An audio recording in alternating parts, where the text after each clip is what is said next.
je vais vous parler sur l'origine du terrorisme, une des origines du terrorisme. Tout à l'heure, vous avez entendu ce qu'a dit Père Boulad, ce qu'a dit surtout Ahmad Abdoumeher sur les sources et l'enseignement, tellement de poids de plusieurs siècles sur une certaine mentalité dont il faut se débarrasser.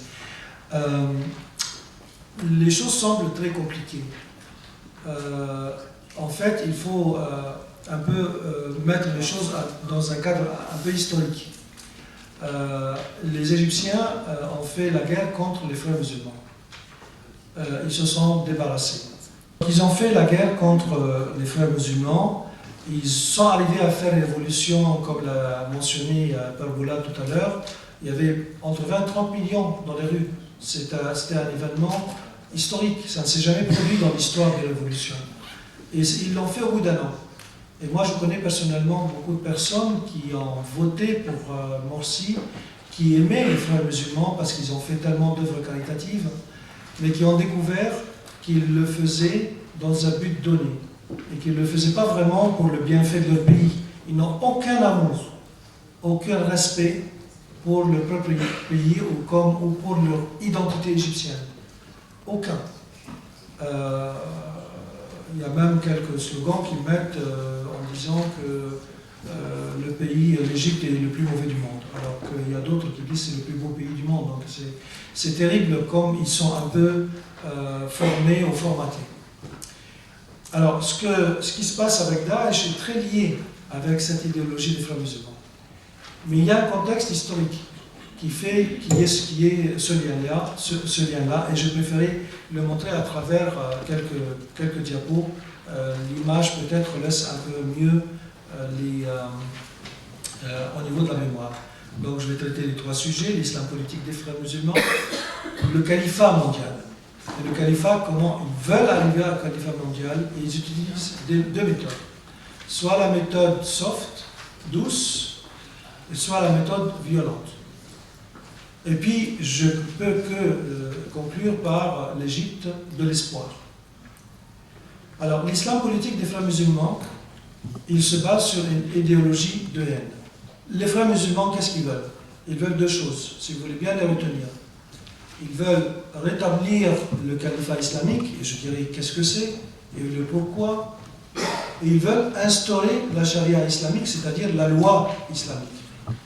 Pourquoi? Mais parce que c'est leur conviction. Alors, on n'y peut rien.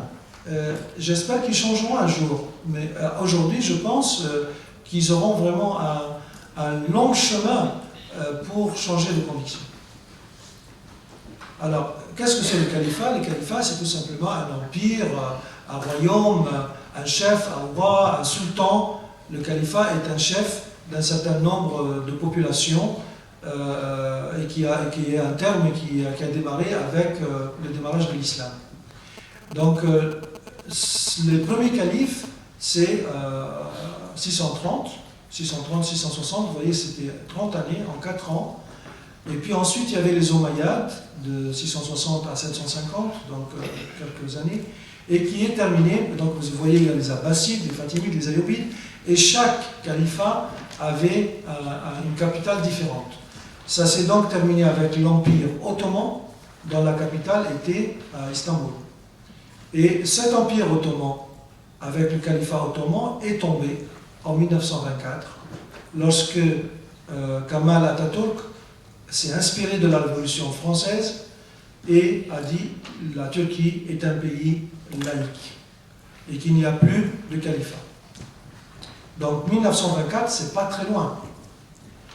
Un exemple, en Égypte, il y avait la dynastie ottomane de Mohammed Ali depuis 1800, des années 1800 jusqu'aux années 1950. Donc les Ottomans étaient en Égypte pendant 150 ans.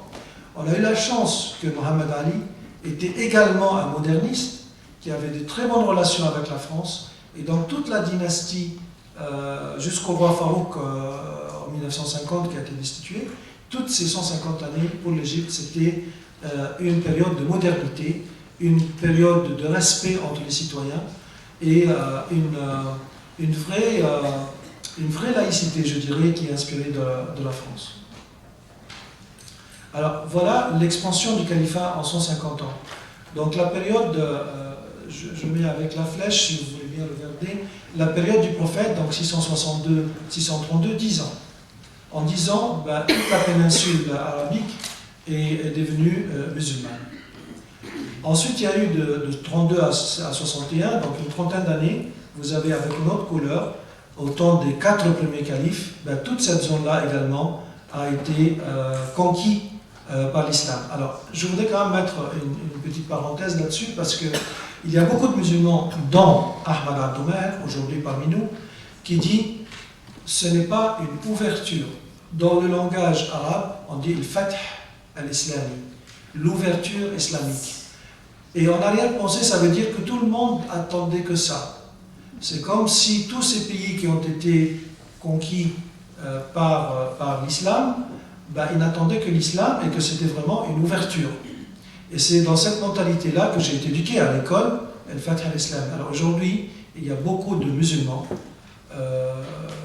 éclairés, libéraux, libres de parole, comme Ahmad Abdoumer, qui disent arrêtez.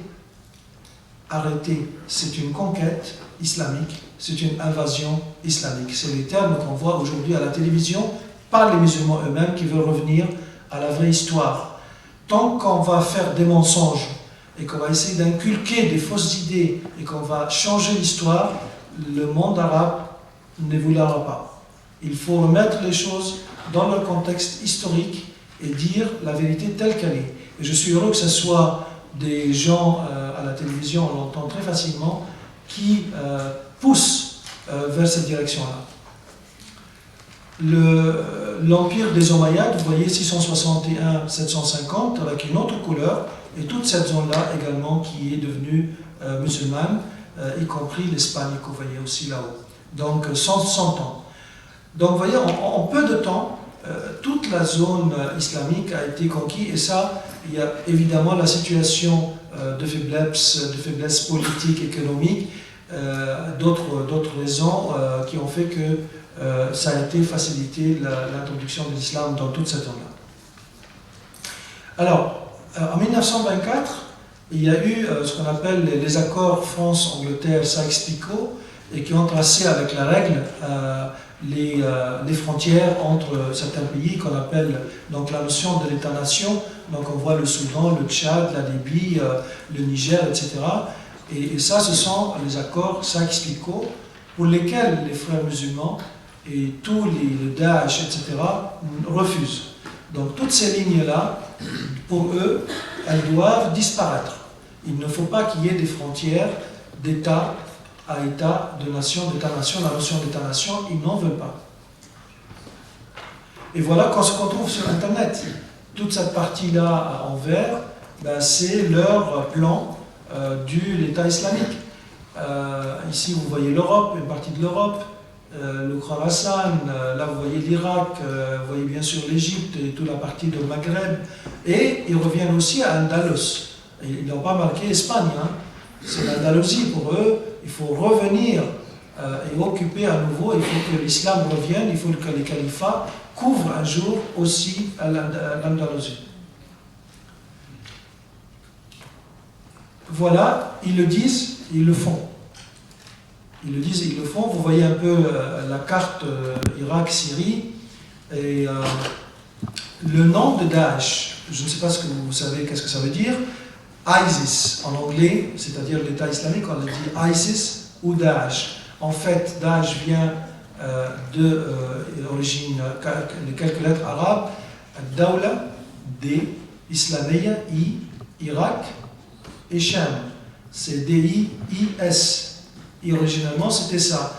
L'État islamique de l'Irak et Sham. Sham, ça couvre le Liban, la Palestine, et la Jordanie. Donc il y a l'Irak qui ne fait pas partie de Sham, et aussi les autres 3 pays, Liban, Palestine et Syrie. Donc pour eux, c'est clair, le mot Daesh lui-même parle de lui-même dans l'oreille arabe, et ne parle pas pour vous ni ISIS, ni Daesh. Mais le mot, comme d'ailleurs on va voir le sigle des frères musulmans, parle aussi de lui-même. Alors, Dawla Islamiyya, Irak et Sham, on voit dans la carte qu'ils ont occupé Mossoul, Kirkouk, toute la partie irakienne, et qu'ils ont aussi envahi la Syrie, et on voit toute cette partie-là. Alors, quand je disais l'Empire ottoman est tombé en 1924, ce ne sont pas les Turcs qui ont réagi. La réaction est venue du Caire, elle est venue d'Égypte.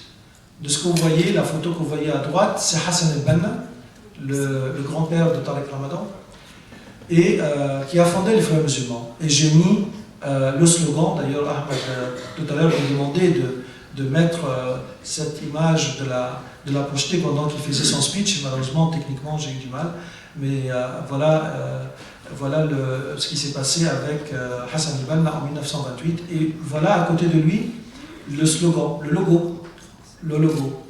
Alors, qu'est-ce qu'il dit ce logo?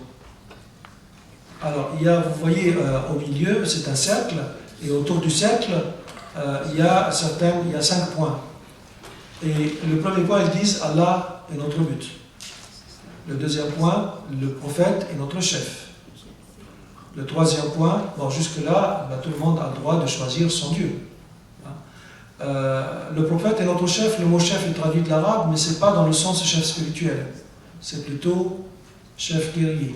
En arabe, c'est plutôt cette version-là. Le troisième point, le Coran est notre constitution. Bon, moi, si je suis un Égyptien et que j'ai des frères musulmans qui me disent le Coran est notre constitution, j'ai dit non. Moi, je ne suis pas musulman, je suis chrétien, copte, et ma constitution n'est pas le Coran. Et ma constitution, d'ailleurs, n'est pas la Bible non plus. Il y a une constitution civile dans laquelle je crois, qui est une constitution pour tout citoyen, quelle que soit sa religion. Voilà ce que moi je pense. Donc tu ne peux pas imposer ton point de vue. Bon, alors on vient aux deux autres difficultés. La quatrième, le djihad est notre moyen. Le djihad, ça veut dire la guerre. Il faut tuer, il faut faire la guerre. C'est notre moyen. Et le cinquième, le martyr pour Allah est notre espoir. Mais le martyr, pas dans le sens qu'on connaît, c'est-à-dire j'ai été tué, martyrisé. Non, c'est le martyr, c'est de se faire tuer en tuant. Donc je mets la bombe autour de la ceinture, etc. Et puis je tue, et je me fais tuer, et je m'appelle martyr.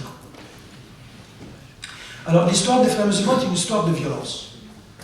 En janvier 1949, donc presque 20 ans après leur constitution, ils ont essayé de faire tomber le roi Farouk, ils n'ont pas réussi, et du coup ils ont assassiné son premier ministre, qui est Hassan Okrash. Et Hassan el-Banna a été tué par la police secrète quelques mois après. Alors, il y a eu la révolution en 1952. Nasser était un officier, il était le leader des officiers libres, il a été soutenu par les frères musulmans. Il a fait sa révolution avec les frères musulmans. Chose d'ailleurs qu'on ne nous a pas enseigné quand on était à l'école. On a appris ça des dizaines d'années après. Tous les officiers libres étaient proches des frères musulmans parce qu'ils voulaient tous se débarrasser du roi et ils voulaient tous se débarrasser de la colonisation anglaise. Donc Nasser a fait tomber le roi par Yahya, et il y a eu le départ des Britanniques et il a pris le pouvoir. Octobre 1954, 2 ans après, les frères musulmans ils ont fait une tentative d'assassinat.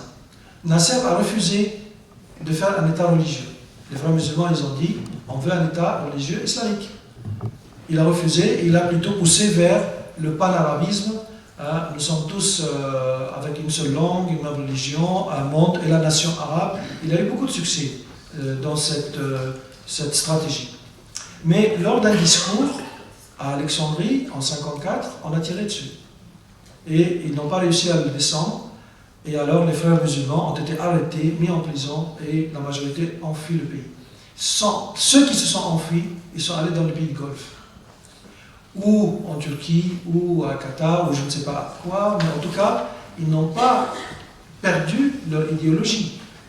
Et même s'ils étaient en dehors de l'Égypte, ils ont commencé à s'organiser, à se constituer, et du coup on en trouve encore aujourd'hui les résultats. Alors, je voudrais juste vous montrer la tête de Nasser. C'est un discours qu'il a fait en 1964. Vous voyez comment il sourit. Parce qu'il se moquait du guide suprême des frères musulmans. Vous savez, les frères musulmans, ils ont une organisation un peu pyramidale avec un guide suprême pour laquelle on doit se soumettre. Donc il a fait son speech en disant qu'il voulait faire quelque chose avec les frères musulmans, qu'on essaye de ne pas se battre. Et alors le guide suprême est venu lui dire, écoutez, vous en tant que responsable de l'État égyptien, la première chose à faire, il faut demander à toutes les femmes de se voiler quand elles marchent dans la rue. Alors Nasser n'avait pas ces idées-là, il disait ça dans son speech. On le trouve sur Internet, hein, c'est en français, en anglais et en arabe. Hein. Vous tapez Nasser et puis les frères musulmans, vous tombez dessus. Alors il lui a dit non, parce que moi je considère que c'est la liberté de chaque femme de faire ce qu'elle veut. Si elle veut se voiler, elle peut se voiler dans sa maison, mais je ne peux pas imposer de se voiler dans la rue. Et puis il lui a dit, pour se moquer, il a dit, mais dites-moi, votre fille à vous, elle est à la faculté de pharmacie et elle n'est pas voilée.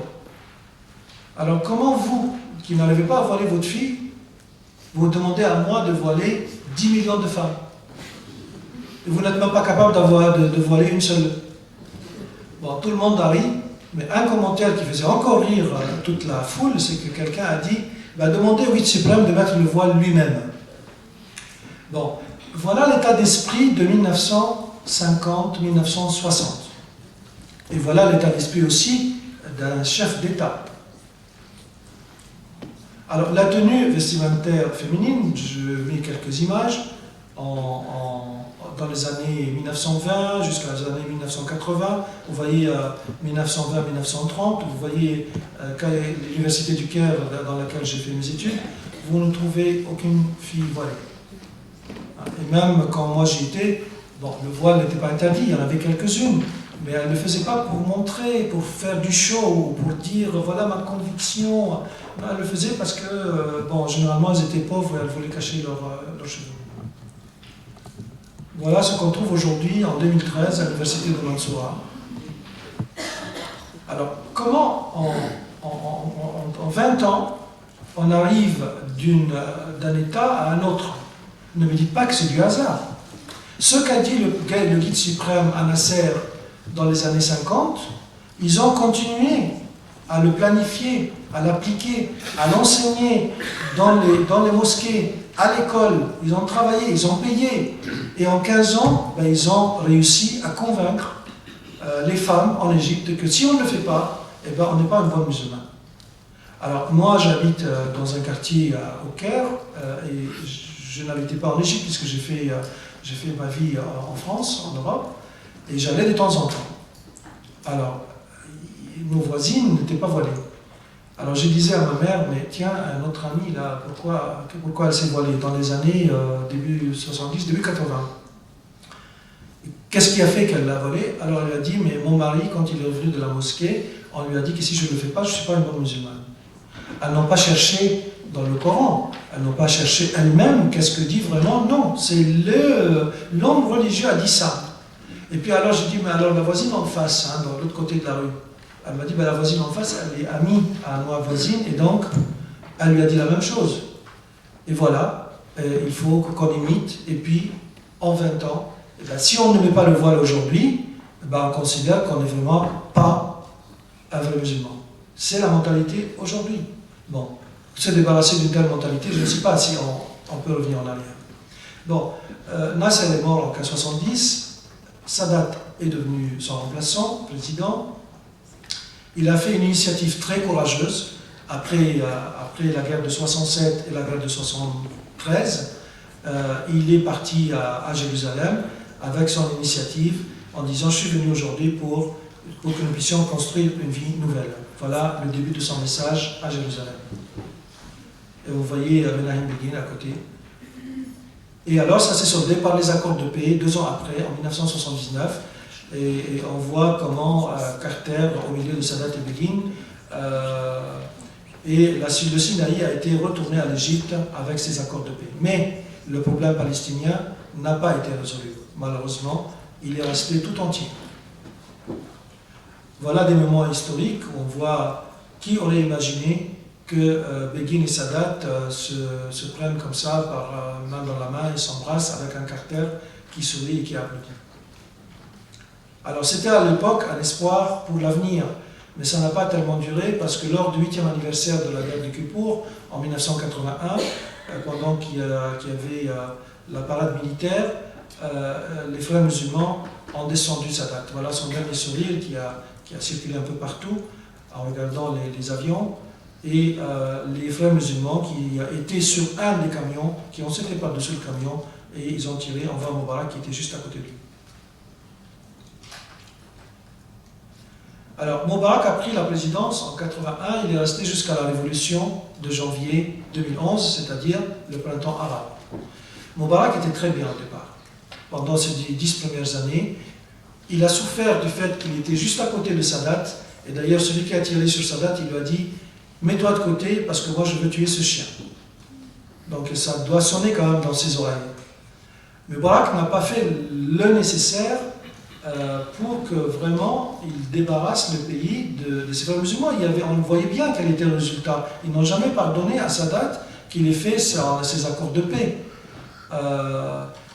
Et puis toujours dans le cadre de leur État islamique. Alors il a pris le pays pendant 30 ans, et je dis personnellement, mais il y a plusieurs qui partagent mon avis, c'est que indépendamment de la corruption financière qu'il a laissée pendant la deuxième partie de son règne, les 15 dernières années, c'est un pays qui était complètement corrompu. Le plus grand malheur qu'il a fait, c'est qu'il a laissé la société égyptienne, et moi je le voyais parce que je n'allais que tous les 5 ans, je voyais des améliorations d'ordre économique, je voyais des constructions de rues, d'hôpitaux, ça s'améliorait, mais je voyais les esprits qui devenaient beaucoup plus étroits. Le mode de vie qui commençait à être sur le mode religieux. J'étais avec des amis, ou quelqu'un qui me disait « Attendez, c'est l'heure de prière, je dois vous quitter ». On était en train de faire quelque chose d'important. Ça ne s'est jamais produit dans mon enfance. On prie, on peut toujours prier à la maison. Donc tout un rythme de vie qui s'est basé sur la religion, et ça s'est fait pendant le règne de Moubarak. Ça a commencé un peu avec Sadat à la fin de son règne, mais surtout les 30 années de Moubarak. Donc pour moi, son plus grand crime, si on veut bien le prendre ce terme, c'est que la société égyptienne a été infestée par cette idéologie de haine pour l'autre, idéologie toujours que c'est l'État islamique qu'il faut faire, que tout ce qui ne pense pas comme nous est fautif. Ayman al-Zawahiri, peut-être que vous connaissez son nom, qui est sorti de prison, faisait partie de l'équipe qui ont descendu Sadat. Il est allé en prison quelques années, et puis quand il est sorti, il a joint Ben Laden. Ben Laden, maintenant disparu, c'est Ayman al-Zawahiri qui est le chef d'Al-Qaïda. Alors Ayman al-Zawahiri disait l'islam c'est la solution, nous allons nous venger. Et vous vous souvenez de l'attaque du 11 septembre, évidemment, des tours américaines.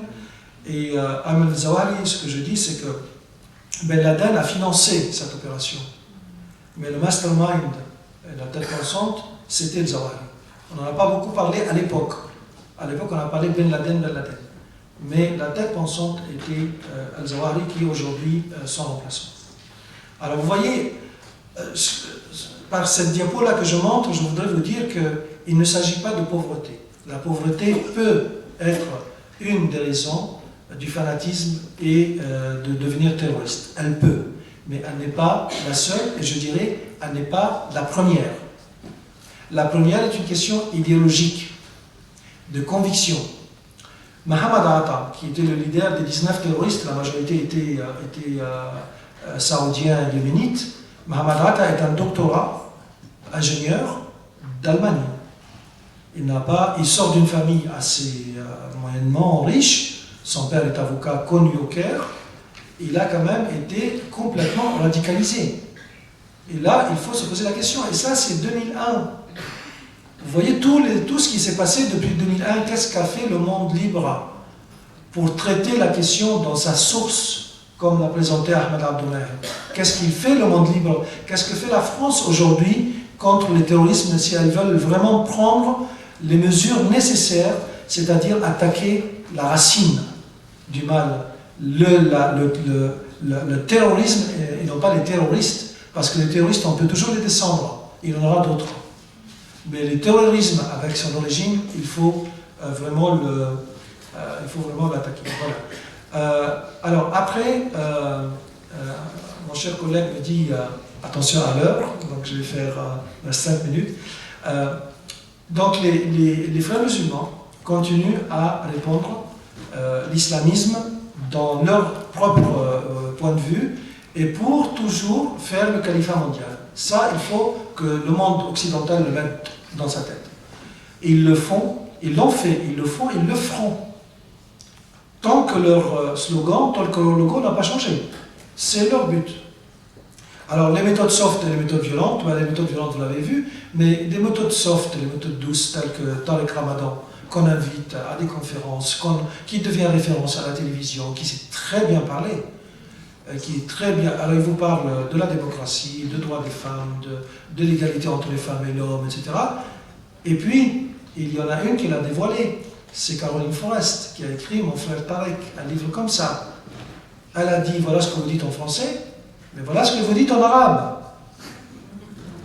Et elle a tout traduit, elle a tout enregistré, elle l'a mis dans un livre. Vous dites l'inverse, monsieur Ramadan. Et là, il y a un autre mot qui s'appelle taqiyya. Taqiyya, retenez-le, c'est-à-dire qu'on a la difficulté. La taqiyya, c'est dire l'inverse de ce qu'on pense, de ce qu'on croit, tant qu'on est faible. Donc quand on se trouve dans une société où on est minoritaire, faible, et non pas majoritaire et fort, eh bien on dit l'inverse de ce qu'on pense. Et le jour où on prendra le pouvoir, eh bien on imposera notre point de vue. Et ça, c'est très difficile. Très très difficile parce qu'on ne sait pas quand on a affaire avec un brave musulman s'il est utilisé sincère ou pas. Et c'est très difficile, c'est très mauvais comme méthodologie dans une religion. Mais bon voilà, les frères musulmans la pratiquent. Je dirais, dans la société égyptienne, il n'y a que les frères musulmans qui la pratiquent et pas le musulman moyen. Violence ou tout, c'est une méthode violente ou théorique? C'est ces gens-là qui ont fait le Charlie Hebdo, qui ont fait le Bataclan. Est-ce que ce sont vraiment les terroristes ou est-ce que ce sont des victimes? Moi, je dis que ce sont des victimes. Elles sont victimes des autres gens qui, eux, ne prennent pas les ceintures avec les bombes et qui se font exploser. Eux, ils prêchent la haine, ils prêchent l'idéologie de haine. Et ces gens-là qui ont commis ces actes horribles, moi je pense qu'ils se sont des victimes. Monsieur l'imam de Brest, il utilise quelle méthode? Une méthode douce, celle-là, ou une méthode violente? Quand il dit aux enfants, et je l'ai vu sur Internet, il ne faut pas écouter de la musique. Hein, parce que l'islam dit que si vous écoutez la musique, vous allez vous transformer en porc. Alors il y a un petit, alors tout le monde a dit on n'écoutera pas la musique sauf un élève, un enfant. Il a dit moi je vais écouter la musique. Elle lui a dit mais tu veux te transformer en porc? Il a dit c'est comme ça. Mais il n'a pas répondu. Bon, mais voilà, comment on peut laisser un tel langage en France? Il y a quand même des actes fermes qu'il faudrait prendre si on veut ramener la société française à se débarrasser des gens qui n'ont pas leur place, je dirais tout simplement, brutalement comme ça. Ils n'ont pas leur place ici. Bon, j'approche la fin. Une autre méthode douce, il y a celui-là que vous trouverez sur BBC. Buckingham Palace doit devenir une mosquée. Bon, alors celui du BBC, il lui dit, mais attendez, Buckingham Palace, il y a la reine là. Il lui a dit, il faut qu'elle se convertisse à l'islam. Alors il dit, mais attendez, peut-être qu'elle ne voudra pas. Il a dit, alors dans ce cas-là, il faut qu'elle quitte le pays. Hein. À la télévision, sur BBC. Vous pouvez le trouver. Alors ce gars-là, moi je dirais, il n'a pas sa place en Angleterre, mais il court toujours là-bas. Hein. Bon, je termine par l'Égypte de l'espoir. Il me dit, c'est la fin. Je pense qu'avec ce qu'a dit Père Boulad, ce qu'a dit Ahmed Abdoumer, nous traversons une période en Égypte qui est une période d'espoir. Sisi a été 2 fois à la cathédrale le jour de Noël. Tous ses prédécesseurs l'ont fait ou avant ou après, ou ils ont envoyé des délégués, mais lui, c'est le jour de Noël qu'il est allé en 2015, en 2016, pour féliciter les chrétiens pour leur Noël. Il ne leur a pas dit « je vous félicite, vous les Coptes ». Il a dit, je vous félicite, vous êtes des Égyptiens comme tout autre Égyptien. Depuis, pas seulement depuis Nasser, mais depuis l'entrée de l'islam, il n'y a jamais eu un gouverneur qui a mis les pieds le jour de Noël même pour féliciter les chrétiens. Grand courage, parce qu'il aurait pu le payer cher. Deuxième chose, il est allé, tel qu'il ça a été dit, à Lazare, et il leur a donné un message. Il faut une révolution religieuse, il faut une réforme de l'islam, il faut qu'on se débarrasse de l'idéologie de haine. Tel qu'a dit Ahmed Abdoumer, nous avons aujourd'hui une bonne constitution qui a remplacé la constitution islamiste de ce qu'on appelle élu démocratiquement M. Morsi, qui était vraiment de la fraude dans ces élections, et qui a remplacé cette constitution islamiste et qui donne le droit de citoyen. Les chrétiens comme les musulmans sont tous des citoyens avec les mêmes droits et les mêmes devoirs. Nous avons un gouvernement avec une attitude d'un président qui cherche à améliorer le pays et il faudrait absolument qu'on l'encourage, que l'Europe l'encourage sur le plan économique et que le tourisme revienne à nouveau en Égypte. Un grand merci.